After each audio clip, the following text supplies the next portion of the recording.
Today I am joined with Tim Buckton. We've got our Asian fusion restaurant, we've got 106 rooms at the Guard, the Waters Hotel, we've got a gin bar, we've got a place which we're now currently renovating into a 235 room property in as well. Collectively we've got over 200 employees. It's been an exciting ride. How did you meet somebody to take on this much responsibility with? What I was doing was...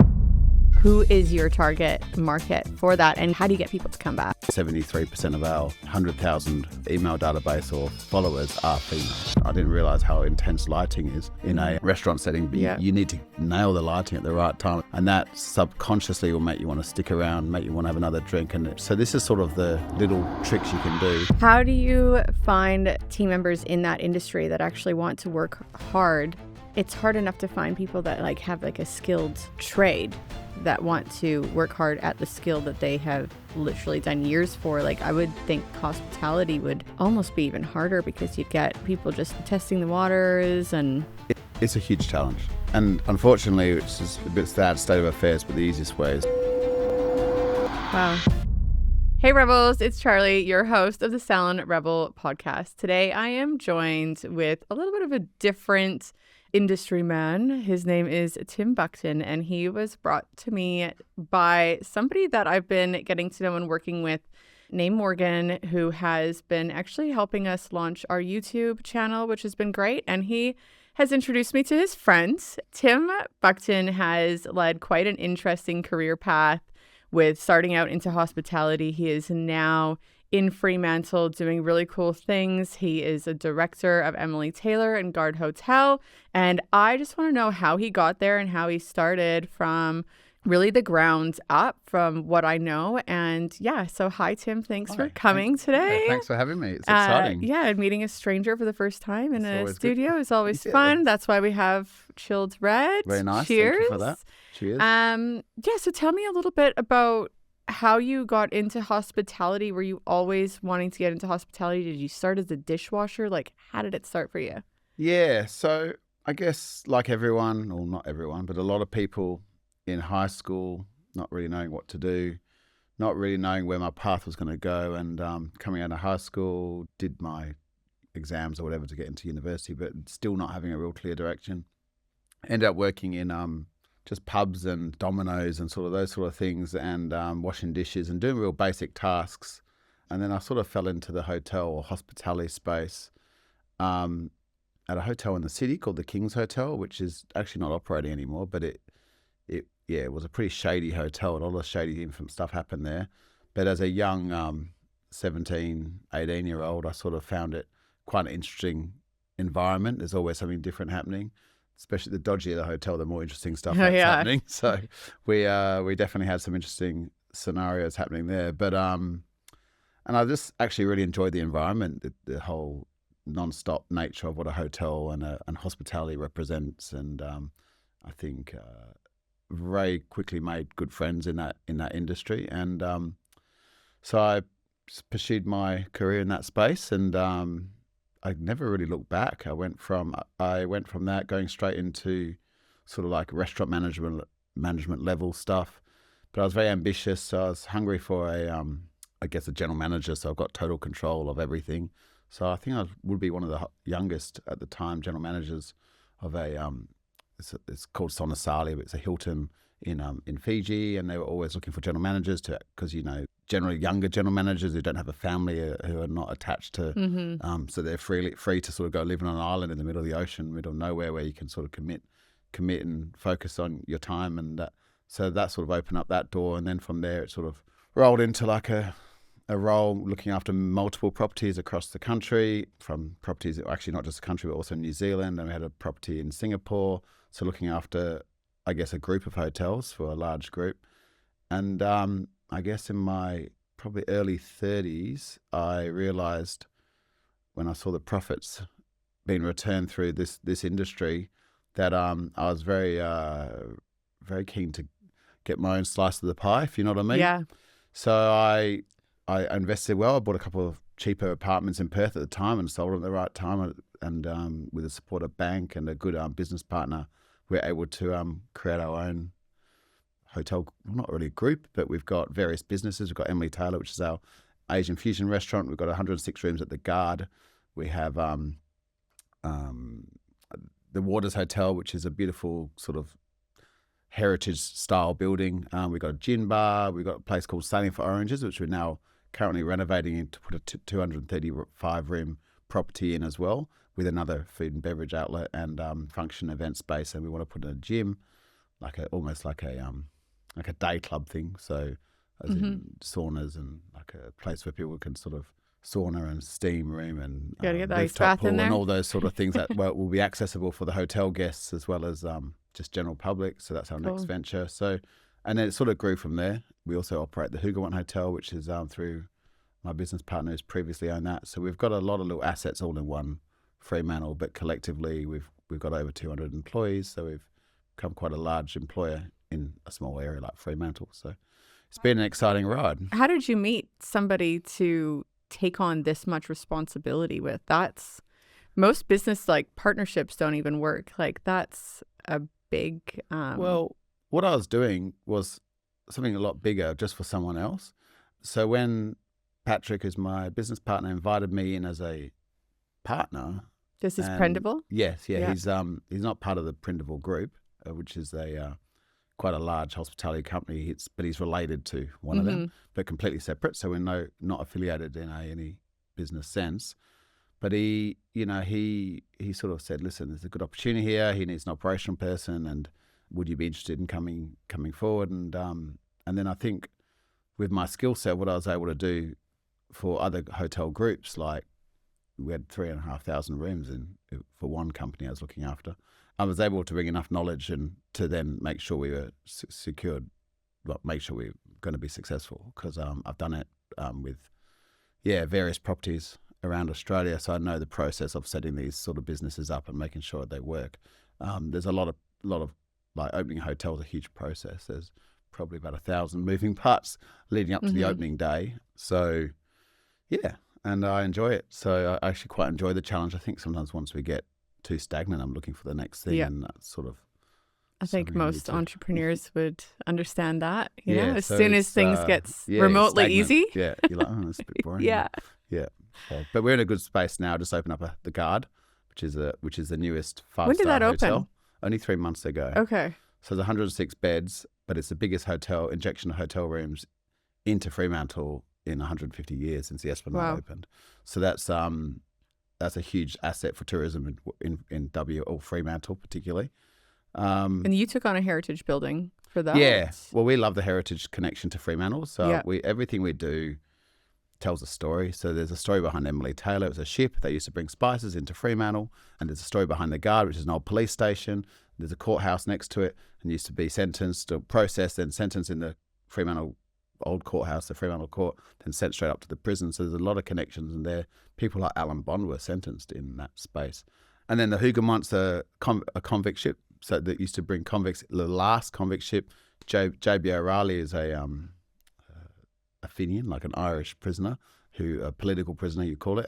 He was on that boat, and there's a lot of connections. You probably remember the J.B. O'Reilly pubs.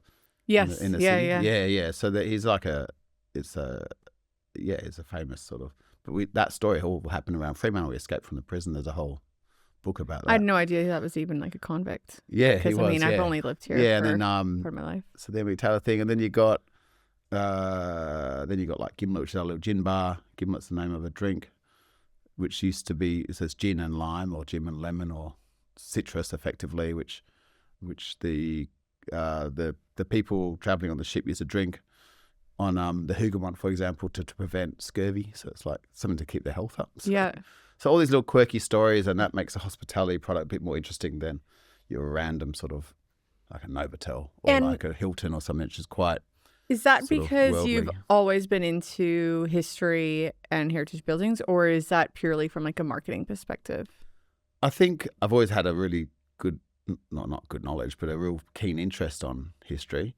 And I think as I got to know Fremantle as a destination and working in that environment, you realise how important that is, because we're not necessarily a corporate environment. We're very much a area where you need to attract people who might want to holiday. They might want to go to Rottnest. They might spend some time at Cottesloe.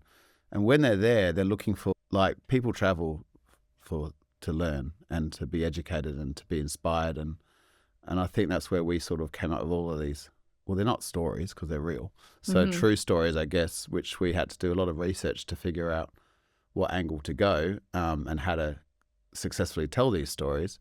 But I think when you stay or dine with us in any of our outlets or spaces, you leave with a different experience than just a standard big hotel chain that we all know. And that's what we're trying to do. We're just trying to be outside the box. And how do you deliver that like different experience? Well, first things first, we don't do nickel and diming, I call it. Nickel and diming is frustrating for the average punter. So if you're staying in a hotel, you've already spent $350 on a hotel room night somewhere, and then you take a bottle of water at the minibar, there's $7, or Kit Kat is like $8 or whatever. All those little things, we'd go, right, everything in the minibar is complimentary. Everything in the come down for breakfast, it's complimentary. Come have a coffee, it's complimentary. In the evening, when I start you off with a drink, it's complimentary. We're the only hotel in Australia, actually, that has still and sparkling water plumbed in, and we put some lemons and limes in the room in a fruit bowl so you can sort of have some really ice cold. These little things to us are things that just annoy you. Now, you're going to pay for it in some sense because we're about $50, $60 higher than the nearest hotel competitor.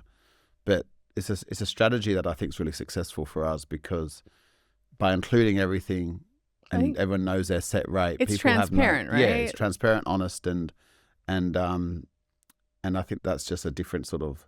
So we do position ourselves $50 above the nearest competitor. Yeah. So you're paying for it in a sense, but there's also value there, but especially it's added value, what people pay for value. Yeah, and people like that. They know their room might be $399 tonight, but they're getting all of these additional things. They don't need to worry about the cost of breakfast, or if they want to have a wine in the bar in the evening, that's a complimentary. The mini bar, if they want to take a drink out the fridge, it's not going to cost you extra. And all these little things that really annoy you are gone. So that to me puts you in a good place. Yeah, it's a different strategy, I guess. But we have in our salon, so I created it's called the Velvet Lounge right now. So when women get their hair done, they get a color on. They wait for 45 minutes, 60 minutes with their color on. We have a snack bar and a bar, and people that is value. Yeah. Yeah. And, sometimes it's funny because sometimes on social media and stuff, I've had comments before that espresso martini will cost you $350. And you're like, well, that's not what you're, that's part of the package. Exactly, but it does make such a big difference as a customer to be able to go in knowing what you're getting and not going somewhere saying to your friends, oh, we're just going to spend $400 tonight and end up spending $600 because you all took a couple things out of the minibar.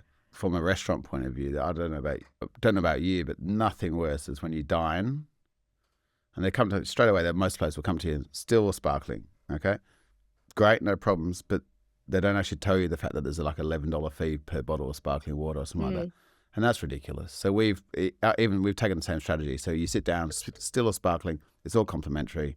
If you want sparkling water, it doesn't cost that much to put bubbles into water, and if it's purified, beautiful water anyway, that's where you get. There's no fee, and I think little things like that is what makes you want to come back, knowing you're not being pinned with these little cheeky fees here and there that people just don't. Then they lose trust for your brand, and I think that's a mistake for a lot of restaurants to try and put that sort of level of service in. Yeah, thinking that yes, I make $10 or $11 there and then, but are they going to come back over and over again? People are going to walk away. And the other one is credit card fees is another one. So I've always sort of toyed between whether it's worth passing that on, because that just annoys people so much. It is about $4. We don't currently do that. Unfortunately, the banks are putting their fees up more, which at a certain point it's going to have to swing some way. But the reality is, for the sake of $3 or $4, it's just that little annoying taste you get. And you do want to just come back and spend $100 a head again at another occasion. Well, you're better off just putting your prices at $5. Yeah. Well, there's also that delicate price, because that our average spend in the restaurant's about $78, which isn't high. Yeah. But it's sort of by having our restaurants designed around, and retail I'm talking around, everyone sort of having 4 or 5 dishes shared amongst sort of 3 or 4 of you, you're going to be full. And you're going to spend that sort of price, and you have a few wines, and you're not going to feel like that's bad value when you leave.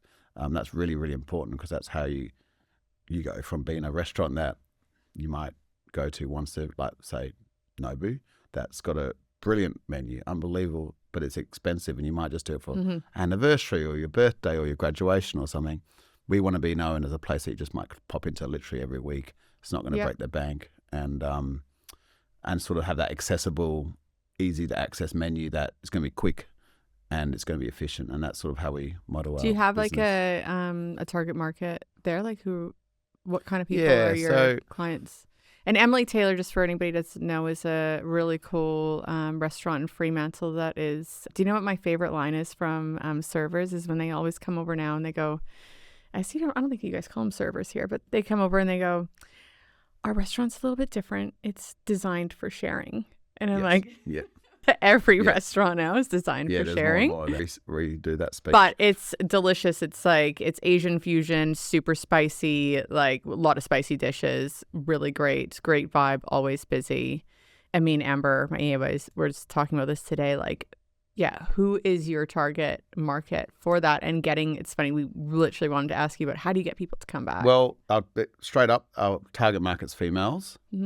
And we've purposely not done certain things in order to keep the whole date market. So quite often, when you think about so many venues, I think one of the biggest mistakes you can do, unless you're a pub and you want to be a sports thing, but don't mix yourself up with a sports crowd if you're a restaurant. If you put a TV in there and your partner takes you out for they want you to be engaged with them. They don't want you to be looking over their shoulder, looking at what the footy score is. So one of the biggest things we did was to target females, because quite often they book the restaurants. Maybe I'm generalizing here, but what we do know is 73% of our 100,000 email database or followers are female. So they are the ones who like us on socials and da-da. So they're the ones booking the restaurant. They want to be engaged. They want to have and then it goes down to some pretty serious.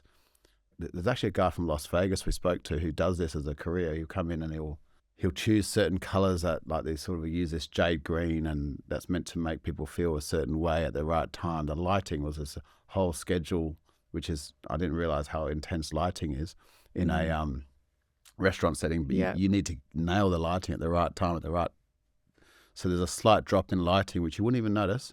But I think it's every 15 minutes, there's a very small drop in the lighting to a point where it's quite dark or intimate, or what you could call it, around that 9 o'clock at night and that subconsciously will make you want to stick around, make you want to have another drink. So this is sort of the little tricks you can do. But in short, females are our target market. We'll find a lot of them. I think the food as well. We're not, as I said, we're not a sports bar. We're not selling steaks. We're not selling that sort of. It's all quite dainty, delicate food in a sense. So again, not saying females don't eat steaks, but as a generalized thing, that is our target market. And that's and then in terms of age bracket, we're not necessarily going to appeal to kids at all. We're very much, again, not against kids. Again, everyone's welcome, but we don't even have a kids menu. Having that feeling as a sort of a... You serve hot chilies in the kids meal just exactly. to make and sure we don't they don't come back. Kids meal, so we don't really... they'll drop all their rice all over the floor and everything, and it's like, well, and it's hard to clean up after. And we want that sort of slightly different customer. So we have what does surprise me is how many young teenagers, I guess, so 16, 17, 18-year-olds, it is their favorite restaurant. Which actually probably our target's more than 25 onwards. Wouldn't you say that people are younger now? Like, I was not spending money on going to restaurants at that age, but now people, like teenagers, do go out for breakfast 100%. And restaurants. And there is a shift in, from when I was 21 to the average 21-year-old now. There's a lot less focus on drinking as a whole, and a lot of the younger people these days are a little bit more cautious on. They want to go to 3 a.m. silent disco rave on the beach. Yeah, exactly. So they're not. There's a slight change in the landscape there, in the demographics of, or even like the spending patterns on what they're going to. They might have one drink. They want a more, like, for example, you'll see a group of 20-year-olds, mixed male and female, and they all have one or two drinks each, but they're having like $23, $24 glass of wine. We have cheaper options, but they're not necessarily going for that, but they're only having one or two. As opposed to potentially 15 years ago where... You're getting a Diet Coke and you got a Mickey of vodka in your bag. In your pocket, top it up. So there's definitely a shift of in that, and like they appreciate high quality local vodkas and local gins, and it's a definite change that I've seen, and it's so obvious now. We've got a couple of other restaurants like Anglesy's, our Japanese restaurant, a similar thing. They're coming in and they're really engaged in the story behind the food and the quality of the product, and they're not just having Smirnoffs, double blacks. Well, it's good news for our kids, right? Do you have kids? Yeah, I do. I have a 4 and a 2-year-old. Yeah, I've got a 4 and a 6-year-old, and I'm like, this is good news for us. Yeah. But like, I've got a team of 17, right? And a few weeks ago, we went down south. I took the whole team. There's like 17 of us. We went down south and rented a house. And a few years ago, like pre-kids, like these weekends were wild. And then now I'm like, these girls are having a couple drinks and they're rugged up having a fucking tea. And I'm like, what is going on? Like, I'm getting wild. And these guys are just like so chill. And, you know, as much as I'm like, this really sucks for me, but I'm really excited for my kids because. Well, yes and no. I do worry a bit whether, I don't know because I'm not a 21-year-old, but whether there's sort of replacing it with some other sort of substance, if you know what I mean. And I do worry that that's sort of where things are going. But at the end of the day, I also know the negative impact alcohol can have. So I think reducing it and being more focused on quality alcohol is not necessarily a bad thing. Yeah. I guess you believe quality alcohol is not bad for you? Well, listen, alcohol's bad for you, let's be honest. Okay. But so I'd love to hear the podcast. I think of the like, whole binge drinking scene is probably something that society can do a little bit less of, if I'm being honest. And I'll even have a few extra beers from time to time. I'm not perfect, but I think that whole scene isn't the worst thing if it's sort of been reduced a little bit. Yeah. But people are still going to want to go out and indulge in, whether it's in food or drink. But you're just seeing it a lot. They're just drinking less. Or they're they're out in a bush for like a some weird spiritual guided tour. Yeah. So you're like, I don't want that either. I say this as we're sipping up. Yeah. It's only my first one. So. Like you have to make that clear. Yeah, it's really interesting how that's sort of changing and how the demographic and stuff is changing. Like even in my own business, my team is changing of how young they are in like service-based businesses. Obviously, we take on younger apprentices. So you have a spa attached to the Guard Hotel. What's that been like? Because is that the first time you've been in that like beauty and been a part of, I guess, taking care of that type of business? No, I've had a lot. It's quite typical for a large property like a hotel to often have a spa within the business. What do you do on like your day to day? Because that's like for most salon owners, it's really hard to imagine how you'd be able to take care of so much and like what your daily responsibilities would be to do, because you just think, how do you have the capacity to be running so many different things? How do you get to that point where you're really like delegating so much that you're one of the big key, because in the day, like effectively I'm a general manager who happens to be one of the owners, and a general manager is what do they call it, the jack of all trades, the master of none. It's like a little saying that everyone says for general managers. So you've got to understand a bit about beauty industry or housekeeping or finance or marketing or food or wine menus, but you don't actually have to be a master of any of those things, because when you got 200 odd plus staff, or even if you're in let's say any property, like let's say you're running Hayman Island Resort, you're going to have people who are masters in each of those fields. So that's the beauty of having different income streams, is you can sort of have quite a good level of management people to support you. So yeah, we've got like a financial controller who does a lot of that stuff. We have marketing staff members who do that, and you've got to pay them well to get the best. So we look at what the market's charging, we pay a bit more. And the same with the spa. So someone will come in and run that part of the business for you, and you reward them, incentivize them is very important. So they're not just making their base. They know when we're doing well, they're rewarded accordingly. So we pretty much every senior person within the team is on an incentive program where they can nearly double their income. How would you structure an incentive program for something like that? So what we do is normally on bottom line, and then but obviously on profit margin or on revenue. So bottom line as in profit, but also wage costs, and then for the chefs, for example, the cost of the food is a big part. So someone needs to make the effort to discuss with the 20, say, beef suppliers available to Perth. Well, we want the best quality and we want the best price based on the volume we're going to be buying, which is going to be large. So that and then the other thing that's really important, and this is a lot of people drop this off because you can't drop this part, is your reviews. So, for example, Emily Taylor's holding a 4.8 Google review on star level, and that's essential. That's absolutely essential. The minute that drops down, it doesn't really matter about your food costs and stuff, because if people aren't coming, everything else falls. So we sort of it's all like a tiered program based on those things. Like we have a little gin bar, and the manager there just, listen, I'm going to give you a cut of everything you make. So he just gets pure profit share, almost like an owner, but it just needs that sort of person to take ownership for it. And generally, if you give your staff skin in the game, almost like they're like working as a partner, they're going to, we all got to go to work. They've all got to, if they can make 20, 30, 40 grand more working for me than just as a straight salary elsewhere, they're not going to leave you. And you're winning because they've got to, they know to make that, but at the same time, we're winning as well in each area. So to me, that's a really good way to keep your core team together. You can't do it for every team member, but you can do it for your core team members. That was one thing that took us a while to figure out in our own team, is how to, we've always incentivized like our operators because they're performing hair services and that, but how do you then incentivize like your management positions when they aren't necessarily always also bringing in anything?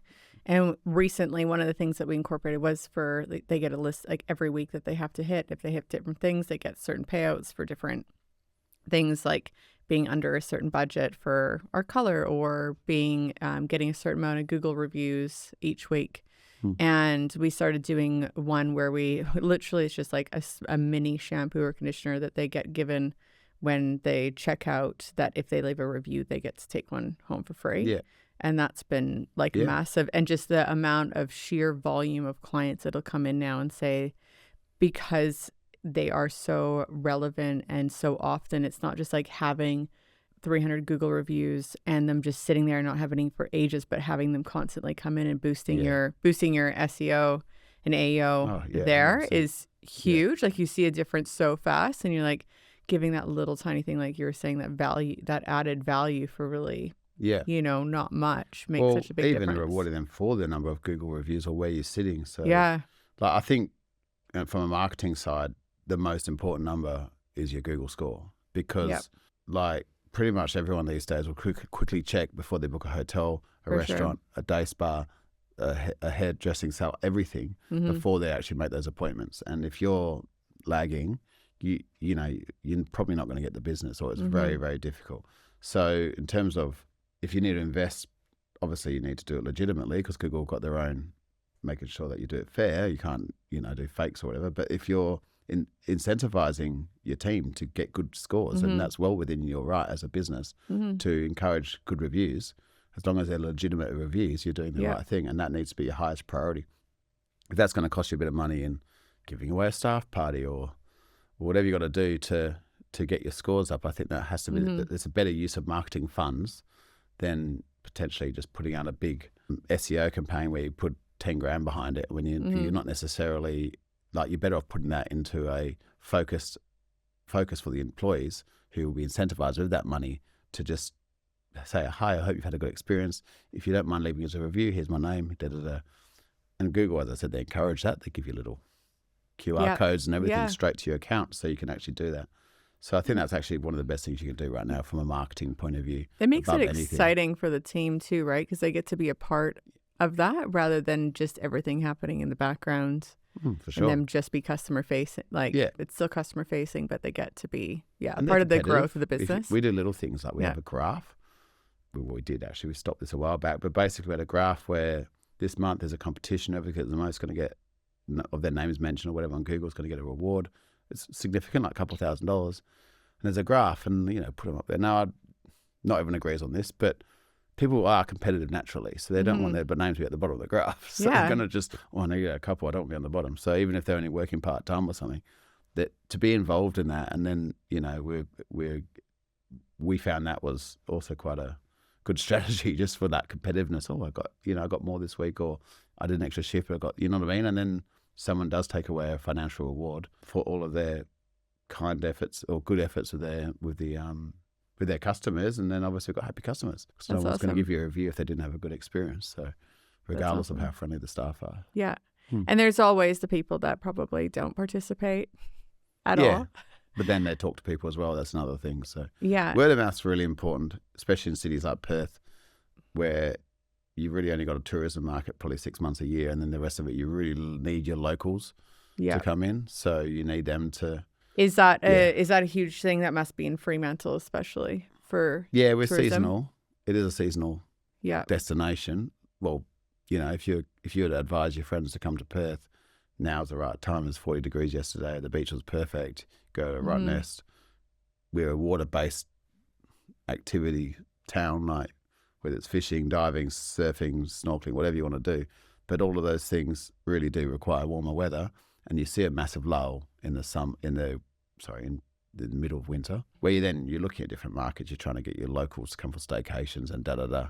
Is that quite scary as as an owner of such big businesses when you have that quieter time, or are you able to project and account for that that's going to happen? We freak out for when it's quiet for 2 weeks. All salon owners are like, the salon's going under. It's quiet for 2 weeks. And it happens every year. How do you prepare? It used to be the J months, so June, July, and January were the quiet months. January is no longer that because as tourism's really taken off with direct flights from Qantas, for example. They fly to all these European cities directly, so there's people coming over the summer now. That wasn't even an option before. It's harder to get here. And so, no, but the June and July period is still a very quiet time, and you just plan accordingly. Make sure people go on leave. That's when we all go on our holidays. I normally try and get out of town for a month in July. Yeah. Myself, where it was a good time to go away. There's not much going on. You just scale down a bit. There is business there still because there's still corporate, and there is staycation, as I said. So that's where you got to get creative with what you do. So we do a lot of packages where you go, right, you're going to get a free trip to Rottnest, which we have to pay for, but then you have dinner and stuff with a room, and get creative of how to create the revenue, as opposed to just this time of year, like we had the Ashes last week. You just don't need to do anything. You just got to be open and you're busy because there's 15,000 people in town from the UK all need to stay somewhere. You're just naturally going to feel. Right. So there's certain periods of time you just don't, there's not point actually spending one penny on anything because it's going to be there. There is a demand, there is a requirement to get direct business. You're not paying the booking.coms and all that, but that's a different strategy because you've got to look at that once you've captured them. And but there's certain times of year you're just busy, and it's always the same.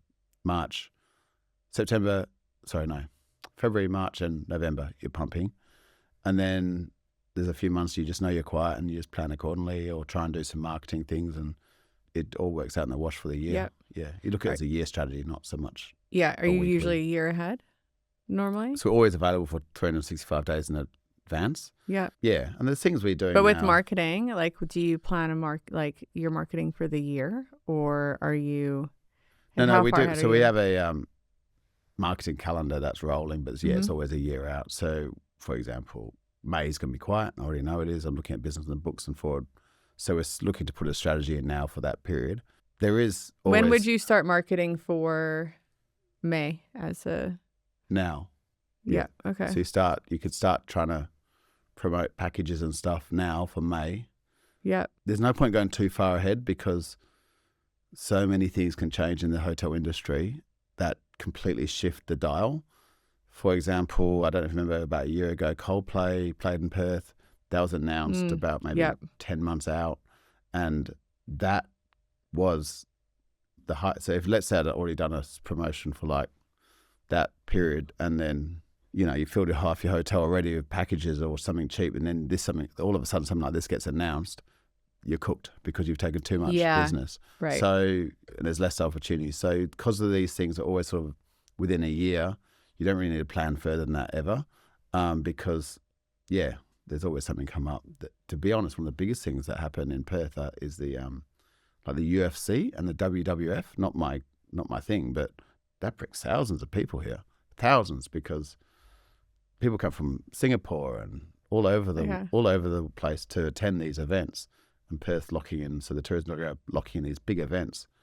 UFC, which to me is a bit insane, but basically there's a huge demand. That's going to bring more than any AFL game ever will, more than most concerts, because quite often like a concert will tour every city in Australia, not just Perth. So but UFC has locked in on Perth for their own events, only in Perth, no other place in Australia, for a series of events anyway. I don't think they are anyway. And then that brings people from other parts of Australia into Perth. So these events make a big difference, and then you've got to plan your marketing strategy around that. And then there's a booking window. So people, if you think about yourself when you book a holiday, you normally, a big holiday, maybe 3 or 4 months out, maybe. Oh, I'm terrible. I'm like 4 weeks. Yeah, well, that's it. The booking window is so short now. Yeah. At a point where I look at next week and we're like, say, for example, next week, Tuesday, I was looking at it just before I left, we're like 55%, which is really low. I'm not worried because everyone books like it's funny, a week out. It's the same way in the hair industry as well. And it's same patterns that we used to look ahead and we would be absolutely freaking out by what it looks like. And now, we used to have everybody would book ahead before they left. Now they won't book as much ahead. And they'll book in sometimes the day before. So a terrible day the day before will end up being like the busiest day of the week. It's hard to plan. Yeah, it is hard. It's hard to staff it. And then it's hard. It is definitely people don't want to commit in advance too early, even at me Taylor. Well, I don't want to either. Like I get it. Like I want to, it's like if I want to go to Thailand, I want to go next Thursday. Yeah. I don't want to go. Yep. And you normally might pay a little bit more for that, for the right to book last minute, but that's sometimes just how it works. You get a better deal though. Like I've gone traveling. Every time I go somewhere, I always like to switch hotels. Like I'm notorious for never being able to stay in my same spot. It's like something will happen. I don't like the hotel, or I don't like the area, or the first hotel I went when it was better. Then I get to the next one and I'm like, I miss my old hotel or whatever. So I was like 3:00 in the morning, like scanning on booking.com to what's available. And sometimes you can get really good deals because it's so last minute, but like living like that and vacationing like that isn't for everybody, you know? Well, as a hotel operator, I can tell it goes both ways, because sometimes if, let's say all of a sudden you want to, I want to go over to Sydney, and then it could be paying some pretty high rates, extremely high rates. And at the same time, you're right, you get a special cheaper than if you booked in advance. So it is like that. I think like the airlines are the leaders in that, because what they do now, they never used to, but they don't drop their rate. So their rate only ramps up with time. So you do pay last minute, even if it's an empty plane. They're not going to just cut the price like they used to, where you used to get a last minute flight for nothing. Now they just ramp up the price, because the closer you are, the more urgent you have to go somewhere. You're going to pay no matter what. So that strategy, I think, has been carried out into hotels. Okay. So you're less likely to get a good deal, but there are still going to be operators who will just drop your rates, drop your rates. So which I've learned in the last few years, that's the last thing you should do anymore, because the business is either there or it's not. And you also are dropping your rate too much last minute. You're just diluting your rate completely, because that's what it's all about, is rate. And nobody's coming back to pay double next time either. Exactly. And then you get reputation, and it's quite a toxic path. Yeah. But sometimes it's because there will be people just come in for last minute getaway. Oh, it's cheap there tonight, let's go down. But quite often they're the wrong audience, so they'll come in, they'll wheel their eskies of beer in, and just the next thing you know, room damage and da-da-da. So, I find when you drop your rate too much, too quickly, it can have a real negative impact on your overall business, including damages to your business, because people come in and just have a party and trash your place. Yeah. And unfortunately, we've gone through that a few times. Yeah, I'm sure you've gotten a lot of that. Yeah. Oh, we're getting better at it because of the rate strategy. Yeah, so. And people not binge drinking as much anymore. Well, there you go. It's all going everything's going in our favor. Yeah. Yeah. What would you say is like the most stressful part about what you do now? I guess do you manage people or more operations now? So, I guess I'm actually in a good space right now. I've just got such great staff. I've got amazing staff who just sort of take care of their space. At the end of the day, turnover is a thing. So still, COVID changed a lot of things. I hate talking about COVID because I feel like something we just talked about for years and it's still like being talked about. But I just want to move on from it. But the reality is it did change the mentality of a lot of people on their desire to work and It's almost like a line in the sand where things changed completely, including booking patterns, actually. Again, going back to that. COVID, because there's so many issues of so many companies not being able to get a refund, and people booked in advance and they didn't even know they had COVID and all this sort of stuff, that actually put a change in the entire environment where people now book last minute. I think that's sort of the line in the sand where it became a thing. So staff's the other challenge on getting good quality staff who actually want to work hard. There's a little bit of a shift there.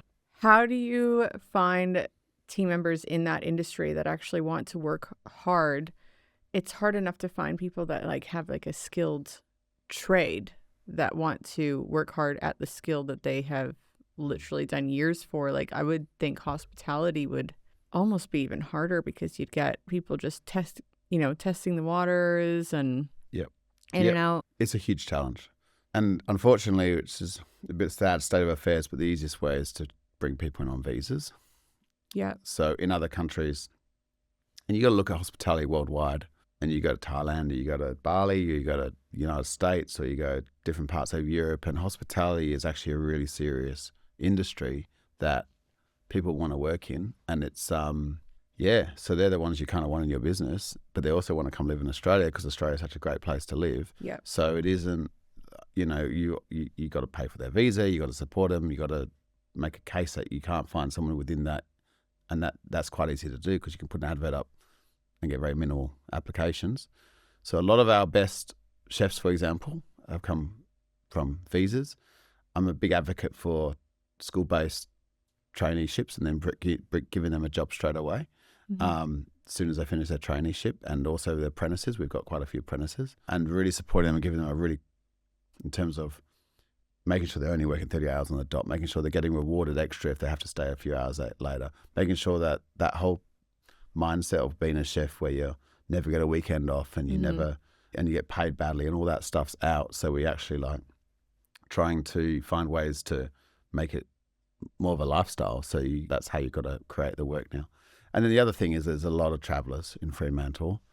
So a lot of travellers in terms of backpackers who have got working visas, and that makes up a big chunk of your main floor staff.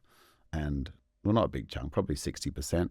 And then there's about the rest of it will be there is some really good locals out there. And if you're paying them well and they're given the opportunity to become managers and they're given the opportunity to do good training, and again, they still being treated like humans. If they want to be off for the odd weekend or every second weekend, they've given that luxury, and, making sure that they're supported and paid on time and, rewarded with all those incentives we talked about, all of those little things. If you're doing all that, then we've got it really good right now. We've got a great team. But that's what you got to do. And and then the other thing is you got to pay a bit more than your competitors. So, we often pay a higher level. It's all on the award rates, and there's level 1, 2, 3, 4, or whatever. We often pay up a notch just to secure good staff. So you might be paying someone like a management or supervisory level work just to be a normal waitress, which is what you got to do to have the best waitresses. So it costs you a bit, but that person's going to make you more by selling an extra bottle of wine or selling a dessert or doing the additional things and then they're happy because they're getting paid more. So that's really the answer. It's not as easy like that for every business, because we also have 7 days of even on Monday we can do 200-300.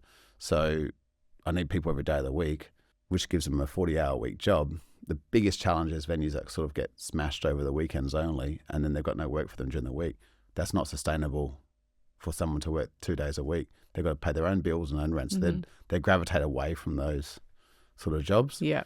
And luckily for us, we are 7 day a week. We need even Is Emily Taylor open 7 days a week? Yeah. Okay. Every day. Yeah. So, but Monday's one of our best days on the basis that very few places bother opening at all. Yeah. So people still go out on Mondays, and then there's obviously lots of other roles. So at some points we need 20 housekeepers to go through the rooms to do them all at once. Oh, if you're not getting hours, we'll come over here because we've got the flexibility to move people to different areas. So that's our secret. It's not really a secret, but that's how we do it, and it works really well. But I'm wary of places that don't have the ability to give people hours all week, and then they struggle to retain staff, and all they're doing is just putting staff on when they need them, which is the right thing to do. It's difficult. It is difficult for many hospitality businesses. How do you feel about Twiggy opening a hotel? Done your research. Excellent. I can't wait. There's a big demand in Fremantle for quality tourism product. We need more restaurants. We need more bars. We need more retail. We need more experiences. We need more residentials as well, to be honest. Yeah, for Chinese sure. not building a high rise. Fremantle needs more everything. Yeah. Fremantle's always been pinned as a day visit, but by him putting his hotel there and there's other hotel developments to come forward, and as I said, we wouldn't put another 235 rooms starting in January into Fremantle if we weren't completely confident that demand was there. Yeah. So there's a shortage. It's gotten really good in the last few years, for sure. Yeah. And when I moved here in 2008, it was kind of okay, and then it took like a total dive. Yeah. And it's just such a cool area that it's really unfortunate to see it go down. It'd be great if there's more residents in Fremantle. Yeah, well, there's nowhere to live and nowhere to buy your groceries. You know? Yeah. Well, the problem is the biggest challenge Fremantle has is because I'm on the destination marketing board at the City of Fremantle. So our job there is to help promote Fremantle, and we're not just looking at our own businesses. We want other spaces in Fremantle to be successful, and the biggest challenge is no secret. It's the retail side, retail's already got challenges as it is because of the whole online shopping and big shopping centres, which have like everything in one space, and that's what you're competing against. The high street sort of shopping style is really under threat. But what does work in certain places for this sort of high street shopping is when it's surrounded by a decent population. And Fremantle's got a very small population within the inner city. It's very, very small. So what is the population there? It's like 12,000 people. Okay. In the inner city of Fremantle. There's very few people. Even the city of Perth's not a massive population. So most people live outside of the city. Mm-hmm. Is that just because there's not enough places to live there? Well, yeah, and there's a whole, but you're dealing with various issues there. Right now, there's a lot of issues between sound and noise and all the dramas that come with that and inner city living. They need to live side by side. So that's an issue, real big issue. So you might have read a few things around on that. And then, right now there's like bars and stuff that are struggling to coexist with buildings or housing. So, but that is what city is. So it's about finding ways for that to work better. But there's still quite a few. Since when I was looking to build my salon, there was quite a few like empty buildings that were empty for like years, that were usually owned by older Italians that just are like not coming down in price and not available, and so then they just sit there empty because they don't need the money and it doesn't, and that's a real issue for Fremantle. I think there's a small shift in that, so you're seeing some improvements on rent because there was this sort of old school Italian sort of attitude in Fremantle at some point that you just hold your rate, you don't drop the rate, and I think that's had a negative impact overall. But then again, there's been other developers like Silverleaf who've come in and put all these different shops in and actually given them other people an option for their retail space, which has effectively left them not being able to tenant their buildings at all. And then there's going to be a certain point where they might break. But that has been an issue for Fremantle for a while. And then the whole heritage thing. Well, I don't know if you know the backstory, but basically a lot of buildings in Fremantle are heritage. But what happened was during what period was it? I think it was like the 70s and 60s, like when there's a lot of development happening into Western Australia, the whole mining thing started taking place.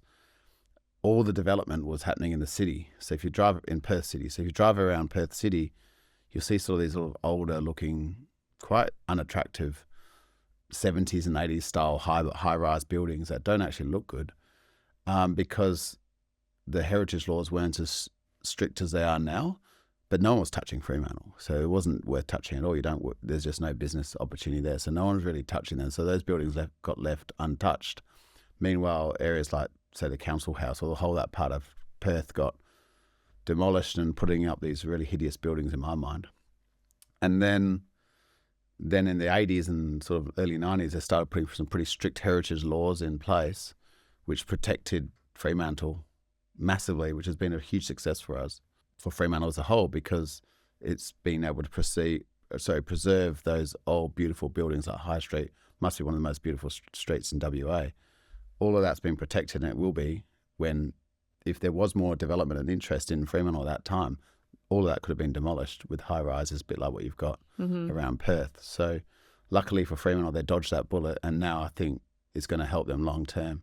But it's about how do you develop those places into affordable housing. Yeah. And that's expensive because you're dealing with heritage. And as soon as you put the word heritage, there's just an extra few zeros on the end, just because heritage is expensive to deal with. Are you proposing that they would build on top of them to keep the... Well, there's a lot of discussion now with the council, because again, I'm involved with that and developments and stuff, that you can build behind. So it's sort of like the facade's the same, but set back higher level, because then you get more density of living. And that's kind of all the discussions that are happening. And I think you'll see in the next 10 years there will be a lot more of that, which will be great, because again, that will fix everything. That will fix the retail space. That'll fix the struggling hospitality during the week. There's more people around. There'll be more likely your people would be dining in your restaurant on Tuesday and things like that. Yeah. So Cool. Yeah. That's awesome. Did you grow up here? Is that why why are you so in love with Freo, I guess? I've always loved Freo. I love the footy team as well, which Morgan lets me know about that. But no, I actually grew up down south, Bunbury, and then I've just worked in Freo a long time, and I've been involved with businesses from Freo, and probably about 15 years. So, have you ever been to Canada? I have. Yeah, I went skiing. Have you been to Vancouver Island before? Yes. Yeah. So Victoria? Victoria. Yeah. So Fremantle, even though it's quite different, obviously, definitely that's where I lived before I came here. It definitely reminded me of that. Lots of old heritage buildings, the Inner Harbour, just that similar vibe. And I love it because there's not really much left in Canada where you can go out to small businesses, boutique shopping, boutique restaurants. There's not really many other places in Canada that are like that anymore. That's a beautiful space. And it's really nice. And I think that really felt the closest thing to home for me is Freo, and having that, just being able to walk around and we don't do it enough anymore, but just having a day off and going for a drink and having a walk and going to the shops and you're just on a nice enjoying day, that. There's very few places that are better. You can't go in the city or anywhere else. Definitely in Perth that you can do that. It's a special place, and I do hope that we'll that it keeps getting developed and going in the right direction, because I think as a tourism place, and then also for locals to enjoy, it's got a lot of opportunity. Yeah. So I'm a big advocate for it. Put it that way. So, cool. So what's next with you now? And are you not fucking tired? Because it seems like you're doing a lot. Again, I've got such a great team. It's been one of the smoothest openings I've ever been It's good involved until something happens, and then someone you're leaves, thrown back. No, I've got to step in there, and then life gets harder. And it probably happened just before Christmas. No, my life. But right now we're on a really good wicket. 2016. So 2026. 2026. Have another wine. Will be the day with the period we start our new hotel, Urban Hotel, which is a mixture of pod style hotel rooms and traditional hotel rooms. As I said, we're doing 235. What's a pod style hotel? So this is going to be we're going for a room, say half the size of this studio, super small, no bathrooms. So we're going for a market that doesn't really exist too much. So there's not an option for them at this point. So. Well, they do this stuff in Japan. Yes, but probably a little bit higher level than that. So it's going to feel quite luxurious, but at the same time, it's got a small footprint. So if you're like a 22-year-old, 23, you're traveling, maybe with your partner or with your girlfriends or whatever, and you want to be in a private space, but not in a backpackers, where you're in a room of 12 people in your own beds or in a bunk bed dorm scenario, but you don't actually want to spend a traditional hotel price. This is where we'll be. This is the space we want to get into. And then on top of that, you're going to have this really nice amenity, really beautiful saunas, spas. The washroom's going to feel really quite luxurious. You're going to have a really cool little bar that's available for you. And the whole idea is everything to be automated. So you go and you have a wristband and you'll tap it, and then you get your pint yourself. And this whole sort of automated hospitality space that's really communal, very social, lots of events and games and things like that at night, and creating probably sort of a mixture between a high-end hotel and a backpackers, but somewhere in between that. And then end of night you go and sleep in your own space where you're not sharing, and you'll be looking at that $100 mark a night, so $120. So not a huge price tag on that. So we think there's a market there for that sort of business, especially in Fremantle. That's not as I said, a traditional hotel room, or luxurious with your own whatever, but not just a bed in a dorm. So we found the idea in Amsterdam, and it's actually happening there's one in New York, there's one actually in Auckland as well. So the concept we believe will be Australia first, because I don't think it's happening yet in Australia, but we're going to give it a real crack. So that's our development starts on the 28th of January. How long will that take to open? So it'll be a year and a half build, because it's demolish a site, which is our existing site. Where's it going to be? Right on the Cappuccino Strip. Okay. So right in the centre. So yeah, super excited for that. And how many rooms did you say? So there will be 235 rooms altogether, wow. but a lot of them will be sort Huge. of pods. So it'll be a good size rooftop pool and all these sort of luxuries that you would have in a 5-star hotel, but you just got a really small space. But also it'll be a lot lower price than. How much are we thinking for a night? So like $100. Okay. Yeah. Yeah. So cool. if you don't want to spend $80, which is the cost of a backpackers, but you're happy to spend $20 more, but have your own space and a lot more, I think that's going to be we're getting it's all going to be like. You don't think they're all going to want to be at the rooftop pool at the same time? Well, they will be, and there'll be $5 beers and things like that. So it'll be like that sort of almost like a club environment, like not a club environment, like a exclusive. So like a high-end backpackers. Yeah, almost. Yeah, that's kind of. We don't want to be called a backpacker, but we don't want to be called a hotel. It's like a market that hasn't really been discovered because it doesn't really exist yet in this country. But we feel there's room there for that. I think that will attract a lot of people. People are definitely like traveling's picking up more again since COVID now, and people are And Fremantle has a lot of that sort of young travellers hanging around. And they don't love staying in backpackers sometimes. And for $20 or $30 more, they might gravitate towards us. For sure. So that's where we're trying to get to. Yeah, that's cool, especially if you're with a partner and you're splitting that. Yeah. That's so exciting. Wow. And are you married? Not married, but I've got a partner. Okay. We haven't actually got married, but we just had kids instead. Okay. So. And is she just like, are you serious? You're doing this now? Yeah, she's very forgiving. Okay. Or understanding probably is a better word. Yeah, how do she's you very balance supportive. that? How do you balance everything that you're doing with having a? Well, so Sunday Mondays is my don't phone me day. Yeah. Unless there's like the place on fire. It's called the day off. Yeah, and I don't really ever have downtime. I don't enjoy just sitting around. Yeah. Watching TV. Or I have to be doing. So they're days I'm completely dedicated to the kids. We always actively take them out and do things as a family. So that's sort of that. And then Tuesday, Wednesdays are normally a pretty chilled day, just sort of knocking off payroll stuff and checking off the invoices and a bit of administration. And then sort of Thursday, Friday, Saturday, making sure the operation goes well. So I've got a good balance and I get it. I keep going back to the team. I hope they listen to this. Send me the link. I'll make sure they do. Yeah. Because I've talked them up a lot. But they're incredible. They make my life a dream. So I'm very lucky. Without the staff I have, some of the key people. It's amazing what you can accomplish when you have a great team. Yeah, and I support them. I'd never be. I'd try not to be phoning them on their days off and making sure that they're only doing their 38 hours. And so it goes both ways. One particular person, Casey, is my assistant.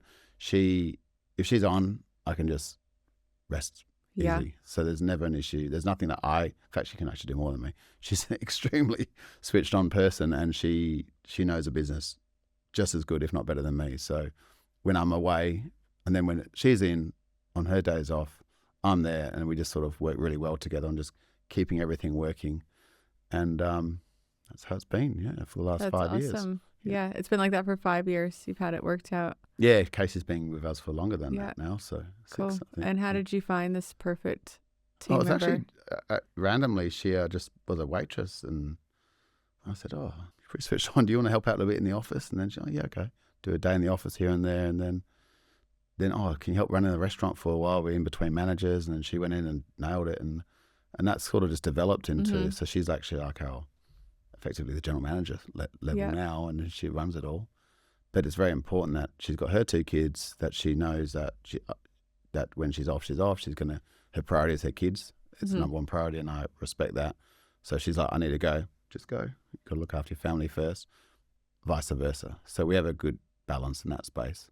That's awesome. So, yeah. Yeah. What a difference a good team makes. Everything, yeah. Without a good team, you can't do anything this scale. So If you were to say I hand you a salon and I'm like, this is your salon, you have to run it for the next month.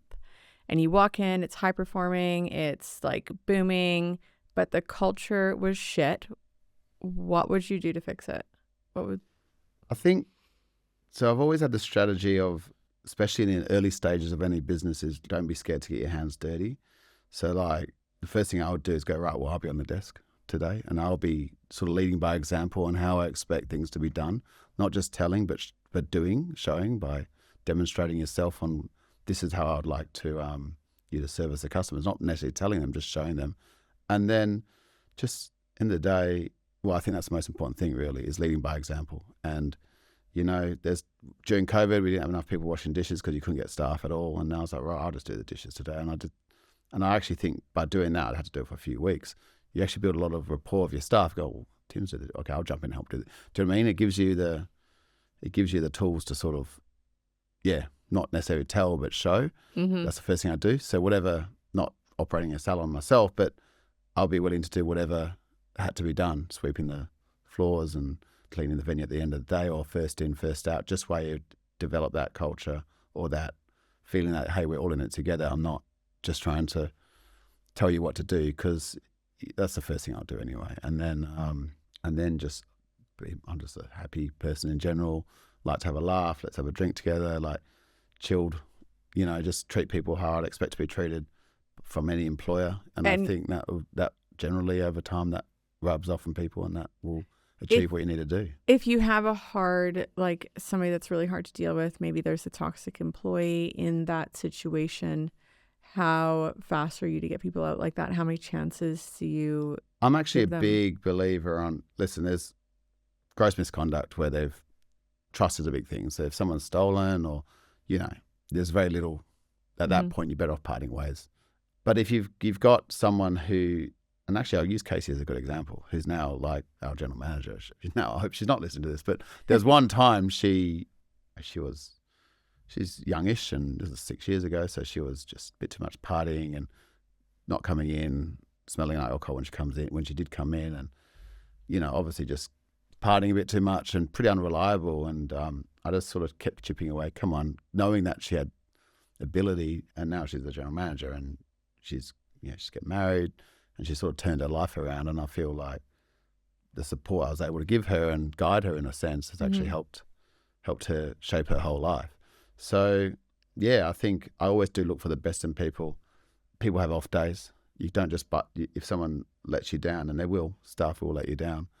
But there's always another side. I think you've got to be very aware these days of things like mental health and issues that people might be having outside of the work, and be wary of that and be supportive of that. And if they need the time to have a mental health day or whatever you call it. And if you said this 15 years ago, they'll laugh at you. But now I think it's a very important thing to be aware of, because, you know, they're not going to stick with you long term if you're not supporting them. And generally, if you just chip away at things like that, as well as training's key, absolute key. So we like my managers have to spend a period of their week, a minimum 4 hours a week. I'm not even asking that. It's part of their job is to do training.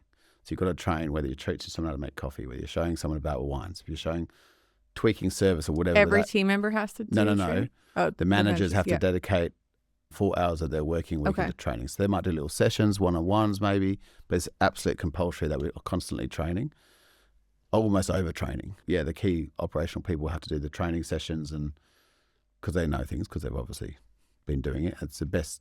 It could be just working one-on-one, getting a runner up to a waitress level or whatever it might be.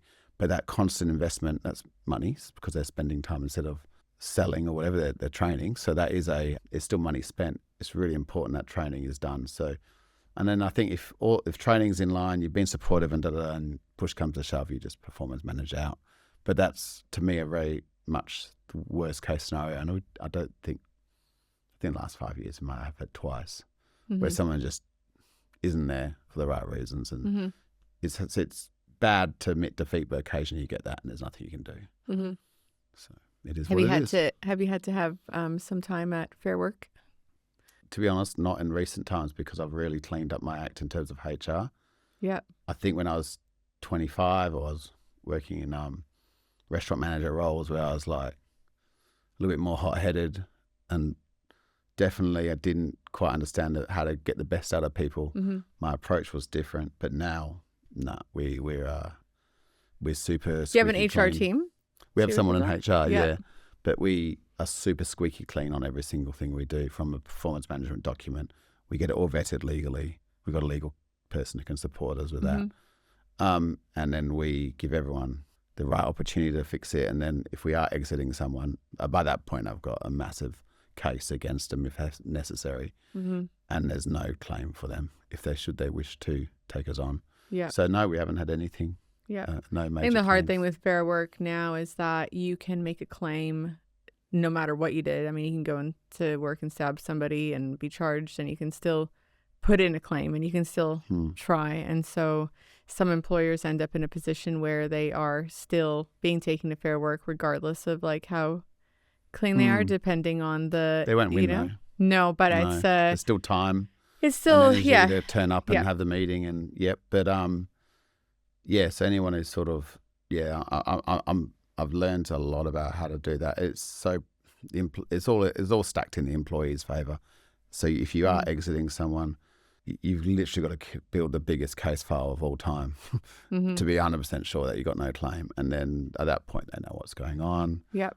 To be honest, whenever I get to that point, I say, listen, this isn't working. Let's resign. You resign. If you want to send it, we'll tell everyone you resign, and let's just part ways in a nice, peaceful way. And go, I'll give you a service letter. There's your service periods. You might have a chance getting somewhere else work somewhere else. But Can you legally ask somebody to resign? you sort of, you can have a conversation and say, listen, this is what we've got to. This is so we now got grounds to dismiss based on all of this evidence presented to you now. Often they've already had 3 meetings.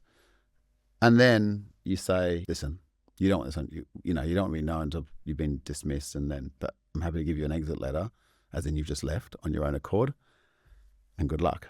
Just try and make something of yourself next time, and not get drunk at work or whatever the problem is. Yeah, you can. You can ask them. It's up to them. They don't have to. But if they decide to take that road instead of the second road, they're leaving in one way or the other. Yeah, yeah. But often people like to leave, and then you tell the staff, guys, they've resigned, which is true. Yeah. And they decided to finish up with us, and it's a lot nicer way for someone to leave. For I hate firing people is the worst thing. I hate it. Yeah. It's absolutely it's the worst thing. But yeah, on a rare occasion, you have no choice. Yeah. But it's been a long time, probably once in 5 or 6 years, I'd say. And Yeah, is that your job? Is that you that has to do it? Not that I don't trust others, but I just know how easy it is to get into hot water Fair Work, and I know the system Even inside in out. say at Emily Taylor as a server, if you had somebody working casually like a couple days a week, would it still fall on you? So what happens is an employee after 12 months, whether they're casual or full-time, have equal rights. Yes. Yeah. Under 12 months, their claim won't be listened to by Fair Work Australia, because you haven't been. But if you were to let somebody go at that stage, like, do you let them go, or do you have somebody else? Any like your firing GM has to come from me. Oh, okay. Because they can tell me why, and I can recess it, but I just don't. It's just it's just so easy to end up in hot water, and then you got legal bills. And it's just like giving the worst job to someone else on your team too, right? Yeah. If you're like, this is I just want to make sure, if I'm 100%, because if it goes to Fair Work, I'm the one sitting there. Yeah. Not them. I'm not going to send any of my employees in to represent that. So I'm the one who's going to sit there with our lawyer. So I'm like, well, what do we need to do here? I'll do it myself, and I'll make sure the process is correct. And then I'm comfortable to let them go if I have to. But we tried very hard not to get to that point. We don't really get to that point very often. Yeah. Sometimes people just leave on their own. They're done. Yeah. That's fine as well. People get over it. Yeah. So, yeah. On that note, thank you so much thank for you. coming in today. Just a like nice to, chat. I forgot you guys are even here. Yeah.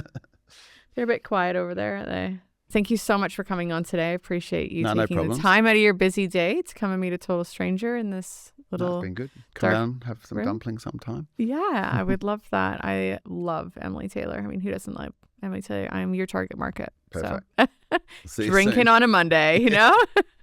Good ones. Thank you very much, guys. I'm going to put some details below if you want to know a little bit more about Tim Buckton and the Guard Hotel and Emily Taylor and all the things that he's up to, or if next year in probably 2027 you really want to sleep in a pod, he's your man.